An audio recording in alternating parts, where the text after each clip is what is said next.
நான் உங்க நவீன் விக்னேஸ்வர். இப்பெல்லாம் நம்ம லைஃப் வந்து ரொம்பவே ஸ்ட்ரெஸ்ஃபுல்லாக போயிட்டு இருக்குல்ல, ரொம்பவே சேலஞ்சிங்காக போயிட்டு இருக்குல்ல. ஒரு சில வருஷங்களுக்கு முன்னாடி எல்லாம் வந்து நமக்கும் வந்து ஸ்ட்ரெஸ் இருக்கும், நமக்கும் வந்து கொஞ்சம் சேலஞ்சஸ்லாம் இருக்கும். பட் அப்போ இருந்த ஸ்ட்ரெஸ் எல்லாம் வந்து நைட்டு தூங்கி வச்சா சரியாயிடும், இல்லை ஒரு கொஞ்ச நேரம் ஏதாவது ஒரு காமெடி வீடியோஸ் பார்த்தா சரியாயிடும், கொஞ்ச நேரத்தில் ஆட்டோமேட்டிக்காக மறந்துடுவோம். பட் இப்போல்லாம் வந்து நம்ம கோத்ரூ பண்ணிட்டு இருக்க ஒரு சில சேலஞ்சஸ் ஆகட்டும், நம்ம கோத்ரூ பண்ணுற ஒரு சில ஸ்ட்ரெஸ் ஆகட்டும், ரொம்பவே கஷ்டமாக இருக்குது, ரொம்பவே ஓவர்வெல்மிங்காக இருக்குது. கரெக்டுங்களா? ஆஃபீஸ் போனால் அங்கே ஒரு ஸ்ட்ரெஸ்ஸு, வீட்டுக்கு வந்தால் இங்கே ஒரு ஸ்ட்ரெஸ்ஸு, ரிலேஷன்ஷிப்னு போனால் அங்கே ஒரு ஸ்ட்ரெஸ்ஸு, ஃபினான்ஸ் வைஸ் பார்த்தா அதில் ஒரு ஸ்ட்ரெஸ்ஸு, ஹெல்த் வைஸ் பார்த்தா அதில் ஒரு ஸ்ட்ரெஸ்ஸு. டேய் போதும்டா, எவ்வளோதாண்டா நான் அடி வாங்குறது அப்படிங்கிற மாதிரி வந்து நான் என்னதான் ஃபன்னியாக சொன்னாலும் சம்டைம்ஸ் வந்து ரொம்பவே ஓவர்வெல்மிங்காக இருக்குது. அண்ட் சம்டைம்ஸ் வந்து ஹேண்டில் பண்ணவே ரொம்ப கஷ்டமாக இருக்குங்கல்ல. ஒன்று மாற்றி ஒன்று வந்து வந்துட்டே இருக்கும்போது வந்து யாருக்காக இருந்தாலும் வந்து கஷ்டமாக தான் இருக்கும்ல. And we are all just very very normal humans. And நமக்கு வந்து கண்டிப்பாக அது கஷ்டம் தான். ஸோ இந்த மாதிரி டைமில் வந்து அஃப்கோர்ஸ் நம்ம நிறைய விஷயங்கள் ட்ரை பண்ணுறோம், அந்த ஸ்ட்ரெஸ்ஸை ஹேண்டில் பண்ணுறதுக்கோ இல்லை அந்த சேலஞ்சஸை ஃபேஸ் பண்ணுறதுக்கோ.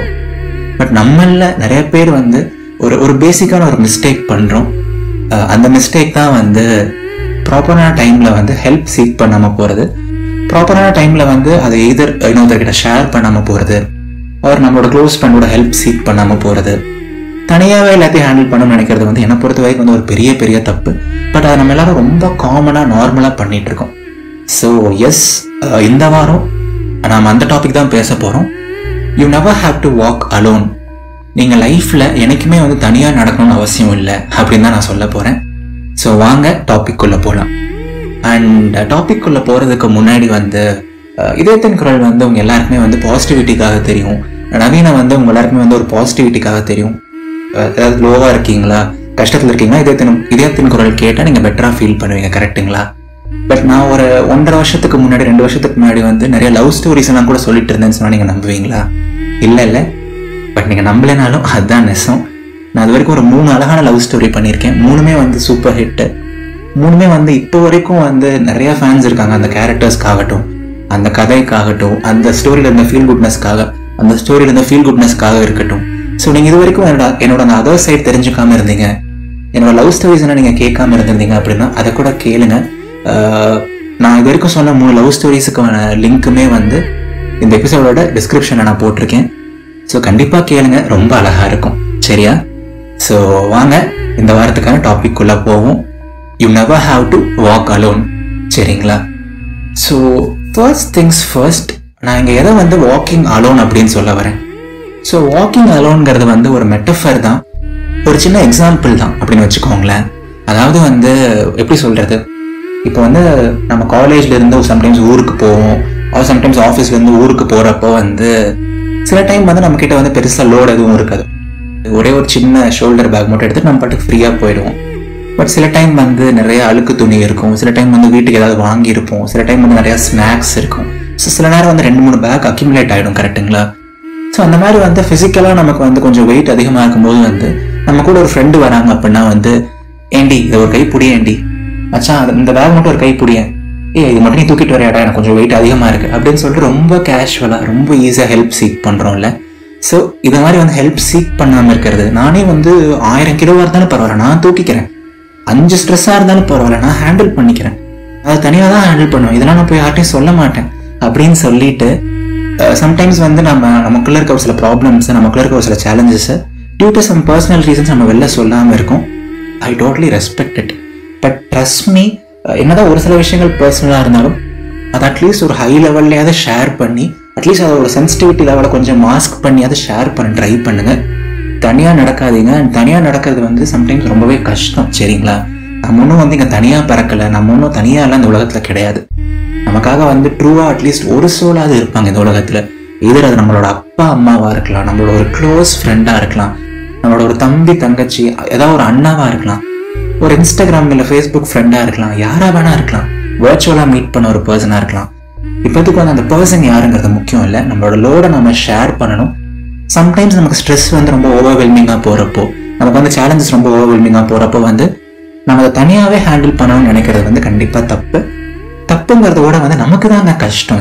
அல்டிமேட்லி வந்து நம்மளோட கோல் என்ன, இந்த உலகத்தில் வந்து நம்ம ஒரு அழகான ஒரு பர்பஸ்க்காக பிறந்திருக்கோம். இந்த அழகான உலகத்துல ஒரு பியூட்டிஃபுல்லான லைஃப் நமக்கு கிடைச்சிருக்கு. என்னதான் சேலஞ்சஸ் இருந்தாலும் அவர் லைஃப் இஸ் பியூட்டிஃபுல் தான். அது நம்ம எனக்குமே நெகட்டிவ் பாயிண்ட்ல பார்க்கக்கூடாது. ஸோ இந்த ஒரு அழகான லைஃப்பை நம்ம நிறைய கஷ்டத்தை தனியாகவே கோத்ரூ பண்ணிருக்கோம், நிறைய ஸ்ட்ரெஸ்ஸை கோத்ரூ பண்றோம் அப்படின்னா நமக்கு தானே கஷ்டம். நம்ம இங்க இருக்க போறதே ஒரு கொஞ்சம் டைம் தான், ஒரு சிக்னிஃபிகண்ட் அமௌண்ட் ஆஃப் டைம் தான். அந்த டைமும் குவாலிட்டியா வாழ முடியாம போயிருது இல்லையா?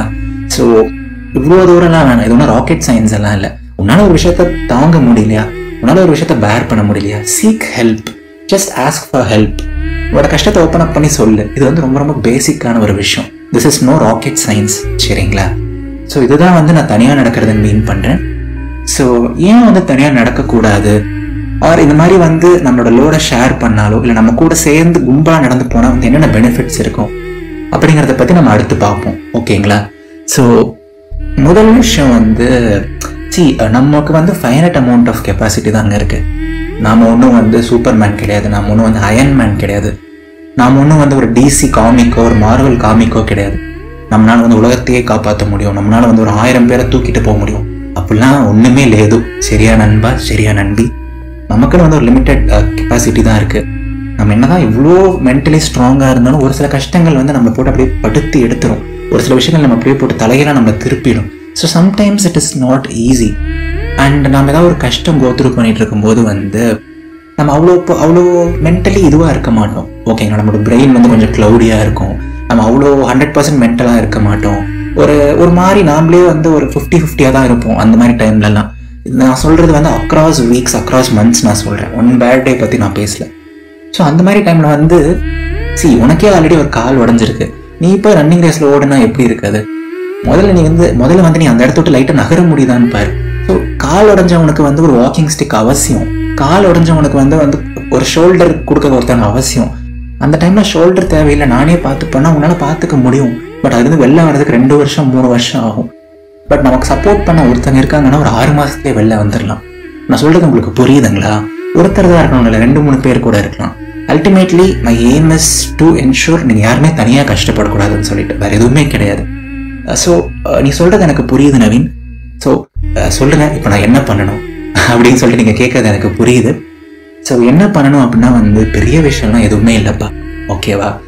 நீ போயிட்டு அவன்கிட்ட போய் சொல்யூஷன் கேளு, ஹெல்ப் கேளுன்னு கூட நான் சொல்ல மாட்டேன். ஃபர்ஸ்ட் அண்ட் ஃபார்மோஸ்ட் பேசிக்கான ஒரு விஷயம் இருக்கு, நம்மளோட கஷ்டத்தை வாய் விட்டு சொல்றது. நிறைய பேர் உள்ளுக்குள்ளேயே வச்சு அக்குமுலேட் பண்ணிக்கிட்டே இருக்கும். அந்த ஒரு பாயிண்ட்டுக்கு மேலே வீட்டில் இருக்க குப்பையை வெளில போடாமல் இருந்தால் வீடு எந்த அளவுக்கு ஒரு மாதிரி ஒரு துர்நாற்றம் வீச ஆரம்பிச்சுக்குமோ அந்த மாதிரி தான் நம்மளோட மைண்டும். ஸோ நீ போய் சொல்யூஷன் சீக் பண்ண வேணாம், ஹெல்ப்னு கேட்க வேண்டாம். பட் உனக்கு யாராவது ஒரு க்ளோஸ் ஃப்ரெண்ட் இருப்பாங்கல்ல, யாராவது ஒருத்தங்க ஓரளவுக்கு நீ ட்ரஸ்ட் பண்ணுவேல, அவங்க கிட்ட போயிட்டு நீ எப்பாவது கேஷுவலாக போயிட்டு ஜஸ்ட் ஒரு வீக்லி ஒன்ஸ் உங்களோட ப்ராப்ளம் பற்றி பேச ட்ரை பண்ணு. எங்க பாருடா, எங்க பாருடி, இந்த மாதிரி ஒரு சின்ன கஷ்டத்தை நான் கோத்ரூ பண்ணிட்டு இருக்கேன், இந்த மாதிரி ஒரு விஷயம் எனக்கு நடந்துட்டு இருக்கு, நான் எவ்வளோ முடியுமோ அவ்வளோ பெஸ்ட்டு தான் கொடுத்துட்டு இருக்கேன், பட் ஸ்டில் சம்டைம்ஸ் ரொம்ப கஷ்டமா இருக்கு, சம்டைம்ஸ் நான் தூங்கவே ரொம்ப கஷ்டப்படுறேன், சம்டைம்ஸ் நான் ரொம்ப அலறேன், எனக்கு இந்த ஃபேஸ் ரொம்ப ஓவர்வெல்மிங்காக இருக்கு அப்படிங்கிற மாதிரி சும்மா மனசு விட்டு சொல்லி பாருங்க. ஒரு 50% பாரம் அங்கேயே குறைஞ்ச மாதிரி இருக்கும். அவங்க உங்களுக்கு சொல்யூஷன் தராங்களோ, இன்சைட் தராங்களோ, அவங்களோட பிரச்சனையை ரொம்ப காது கொடுத்து கேட்குறாங்களோ இல்லையாங்கிறது கூட செகண்டரி தான், சரியா? ஃபர்ஸ்ட் திங் அதை சொல்லுங்க. செகண்ட் திங் சப்போஸ் அவங்க ஒரு சின்ன இன்சைட் கொடுக்குறாங்க அப்படின்னா அது ரொம்பவே ஹெல்ப்ஃபுல்லாக இருக்கும். நான் ஏன் சொல்கிறேன் அப்படின்னா சம்டைம்ஸ் நம்மளோட ப்ராப்ளமை நம்மளோட பாயிண்ட் ஆஃப் வியூ, நம்மளோட பெர்ஸ்பெக்டிவ்லேருந்து தான் யோசிச்சுட்டு இருப்போம், ஓகேங்களா? பட் இது நம்ம இன்னொருத்தர்கிட்ட சொல்லும் போது, இன்னொருத்தர்கிட்ட ஷேர் பண்ணும்போது ரொம்ப டிஃப்ரெண்டான ஒரு பாயிண்ட் ஆஃப் வியூ அவங்க கொடுப்பாங்க. நாம அந்த சின்ன கல்லை பக்கத்துலேயே வச்சு பார்த்துட்டு இருப்போம், அது நமக்கு ஒரு பாறாங்கல் மாதிரி தெரியும். பட் அவங்க அந்த தூரத்துலேருந்து பார்க்கும்போது அவங்களுக்கு அந்த சின்ன கல் இன்னும் சின்ன கல்லாக தெரியும். அப்போ அவங்க சொல்லுவாங்க, டேய் இதுதானே பிரச்சனை, இதை இந்த ஆங்கிள் கூட பார்க்கலாமே, இதுக்கு இப்படி ஒரு சொல்யூஷன் இருக்கு, உனக்கு ஒன்று தெரியுமா, இதே மாதிரி ஒரு ப்ராப்ளம் தான் என்னோட ஃப்ரெண்டு போன வருஷம் கோத்ரூ பண்ணான், அவள் இப்படி தான் பண்ணான் அப்படின்னு சொல்லிட்டு அவங்க சின்ன சின்ன சொல்யூஷன்ஸ் அப்பப்போ கொடுப்பாங்க, ஒரு சின்ன சின்ன மாரல் சப்போர்ட் அப்பப்போ உங்களுக்கு கொடுப்பாங்க. அது ரொம்பவே ஹெல்ப்ஃபுல்லாக இருக்கும், சரியா? அண்ட் சம்டைம்ஸ் அவங்களால அதுக்கு பியூர் அண்ட் பியூர் ப்ராப்பராக அவங்களால ஹெல்ப் பண்ண கூட முடியலாம். ஹூ நோஸ், இங்கே நிறைய குட் பீப்புளும் இருக்காங்க, அங்கே நிறைய குட் சோல்ஸும் இருக்காங்க. இதானே நீ கஷ்டம் கோத்ரூ பண்ற, இதையா நீ இவ்வளோ உனக்குள்ளேயே வச்சிருந்தேன், நான் இருக்கேன் உனக்குன்னு சொல்லிட்டு உங்களுக்கு மாரலாக சப்போர்ட் பண்ண, எமோஷனல் சப்போர்ட் பண்ண கூட அவங்க முன் வரலாம். எவ்ரி சிங்கிள் டே கூட அவங்க உங்களுக்கு சப்போர்ட் பண்ணலாம். ஸோ சி அல்டிமேட்லி ஒரு ஒரு ப்ராப்ளம் இருக்கு, ஒரு கஷ்டம் இருக்குன்னா நம்ம நிறைய விஷயங்கள் ட்ரை பண்றோம், நிறைய சொல்யூஷன்ஸ் அதுக்கு ட்ரை பண்றோம், எல்லாமே ரெஸ்பெக்டட் தான். பட் தனியாக நடக்கணும்னு இல்லை, அதை நாமளே தனியாக ஹேண்டில் பண்ணணும்னு சொல்லிட்டு அவசியம் கிடையாது, சரிங்களா? அண்ட் நீங்கள் தனியாக நடக்காமல் அந்த லோடை வந்து ஷேர் பண்ணி நடந்து பாருங்க. கண்டிப்பாக அந்த ஜேர்னி இன்னுமே பியூட்டிஃபுல்லாக, இன்னுமே இனிமையாக, இன்னுமே லைட்டாக, இன்னுமே அழகா இருக்கும். சரிங்களா? ஸோ உங்களுக்கு நான் என்ன சொல்ல வரேன்னு சொல்லிட்டு புரிஞ்சிருக்கும் நான் நினைக்கிறேன். ஸோ திஸ் லைஃப் நம்ம கிடைச்சிருக்க இந்த லைஃப் வந்து ரொம்ப ரொம்ப பியூட்டிஃபுல். ஃபார்ச்சுனேட்லி ஆர் அன்ஃபார்ச்சுனேட்லி ஒரு சில விஷயங்கள் அன்சர்டனாக நடக்கும், ஒரு சில கஷ்டங்கள் நமக்கு வரும். பட் சேலஞ்சஸ்லாம் நமக்கு எதுக்காக வருது? நம்மள ஒரு பெட்டர் பர்சனாக மாற்ற, நம்மளோட லைஃப்பை இன்னும் வந்து அழகாக்க, நம்மளோட லைஃப்பில் வந்து அடுத்த வருஷனுக்கோ இல்லை அடுத்த லெவலுக்கு நம்மளை கொண்டு போக தான் அந்த சேலஞ்சஸ் வருதே தவிர நம்மளை வீக்காக்கவோ நம்மளை வந்து ஒரு பேட் பர்சனாக மாற்ற எந்த சேலஞ்சும் இங்கே வரல. யூனிவர்ஸ் எந்த சேலஞ்சையும் உங்களுக்கு ரீசன் இல்லாமல் கொடுக்காது. ஓகேங்களா? எல்லாத்தையும் ஒரு பாசிட்டிவான கண்ணோட்டத்தோட பாருங்க, எல்லாத்தையும் ஒரு பாசிட்டிவ் அவுட்லுக்கோட பாருங்க. அண்ட் ஏதாவது ஒரு கஷ்டம் வந்தால் மனசு விட்டு ஷேர் பண்ணுங்க, ஹெல்ப் சீக் பண்ணுங்க. அது ரொம்பவே ஹெல்ப்ஃபுல்லாக இருக்கும். ஓகே, ஸோ எஸ், எல்லாரும் எப்பவும் ஹாப்பியாக இருங்க, சிரிச்சுட்டே இருங்க. I wish you all amazing things in life. நீங்கள் இப்போ கோத்ரூ பண்ணிட்டு இருக்க இந்த டஃப் ஃபேஸ் வந்து கண்டிப்பாக சீக்கிரம் சரியாயிடும். எப்பவுமே வந்து ஒரு சின்ன கரேஜோட, ஒரு சின்ன பிலீஃபோட, ஒரு சின்ன ஹோப்போட இருங்க. எல்லாமே சீக்கிரம் சரியாயிடும் நம்புங்க. அண்ட் எப்பவுமே முழு மனசா பிலீவ் பண்ணுங்க.